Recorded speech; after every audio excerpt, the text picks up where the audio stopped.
বেতন ঠিক হলো 7,000 টাকা। তখন 7,000 টাকা অনেক টাকা। আমার উপর দায়িত্ব আসলো আজান দেওয়ার, নামাজ পড়ানো এবং রাতে মসজিদে থেকে কবরস্থান পাহারা দেওয়া।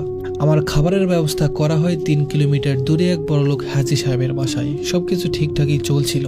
মানুষ মৃত্যুর কাফন গোসল করিয়ে জানাজার জন্য এখানে নিয়ে আসতো। আমি জানাজা পড়িয়ে দাফন করাতাম, ব্যাস। সেদিন ছিল শুক্রবার সকালে গোপালগঞ্জ মহাসড়কে দুর্ঘটনা ঘটে।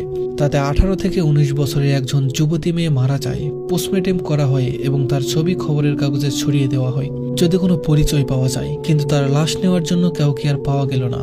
সরকারিভাবে তাকে বেওয়ারিশ লাশ হিসাবে দাফন করার নির্দেশ দেওয়া হলো। রাত 8টার পর থেকে গুড়ি গুড়ি বৃষ্টি শুরু হচ্ছিল, যা থামার নামই নিচ্ছে না। ঠান্ডা ঠান্ডা লাগছে বেশ। গায়ে একটা ঘুম দিয়েছি আমি। কাক ঘুমের ঘরে শুনি মসজিদে কেউ আছেন? ইমাম সাহেব কি ভিতরে আছেন? বেশ কয়েকবার ডাকাডাকি করার পর আমি কোনো সাড়া না দিয়ে দেয়াল ঘড়ির দিকে তাকিয়ে দেখি রাত তখন 12:45 বাজে। উঠে দেখি খাটো করে একজন এসআই, নাম শফিকুল ইসলাম, এবং সাথে কনস্টেবল দাঁড়িয়ে আছে। মাটিতে রাখা একটি পাটি দিয়ে মোড়ানো লাশ। আমি কিছু বুঝে ওঠার আগে শফিকুল ইসলাম বললেন, ইমাম সাহেব, বেশি দেরি করা যাবে না, লাশটা দাফন করতে হবে, দুর্গন্ধ আসছে লাশ থেকে। আমি প্রশ্ন করলাম, মেয়েটা কি মুসলিম? শফিকুল ইসলাম জবাব দিলেন, পোশাক দেখে ধারণা করা হয়েছে সে মুসলিম। মসজিদ থেকে খাটিয়া বের করা হলো, লাশটা মাটি থেকে উঠিয়ে রাখা হলো। এবার কবর খোঁড়ার পালা। আমরা যে 3 জন আছি, আমরা কেউই কবর খুঁড়তে জানি না। মসজিদ থেকে কোদাল আনা হলো এবং কনস্টেবলের কাঁধে পড়ল দায়িত্ব। সে কাজ করছে, কিন্তু মুখে বিরক্তি আর রাগের তীব্রতা ভেসে উঠেছে। কবর খোঁড়া শেষ। আমি আমার 25 বছর বয়সে এমন কবর দেখিনি। গভীরতা 1 থেকে 1.5 ফুটের মতো। দেখে মনে হচ্ছে গর্ত খুঁড়ে রেখেছে। গরু ছাগল পুঁতে রাখা হবে যাতে দুর্গন্ধটা আসে।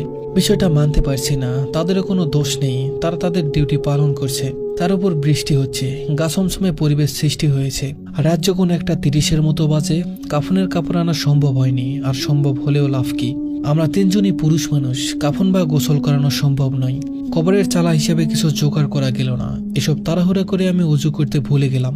তারপর আমি মসজিদের টিউবওয়েল থেকে 1 বালতি পানি এনে পানিতে মোড়ানো লাশের উপর দিয়ে ধুয়ে দিলাম। তারপর লাশ দাফনের পালা। দাফন বললে ভুল হবে, লাশ পুঁতে রাখার পালা। লাশ তথাকথিত কবরে নামা হলো। তখন দেখা দিল সমস্যা। লাশ ছাড়া কবরের জায়গা ছোট হয়ে গেছে, পা বেঁধে যাচ্ছে। কোনো রকমে রাখা হলো তাকে কবরে। এরপর মাটি চাপা দেওয়া হলো পাটিতে মোড়ানো লাশটি। পুলিশ 2 জন আমার থেকে বিদায় নিয়ে চলে যাবে। হাত মুখ ধুয়ে ফ্রেশ হয়ে তারা চলে গেল।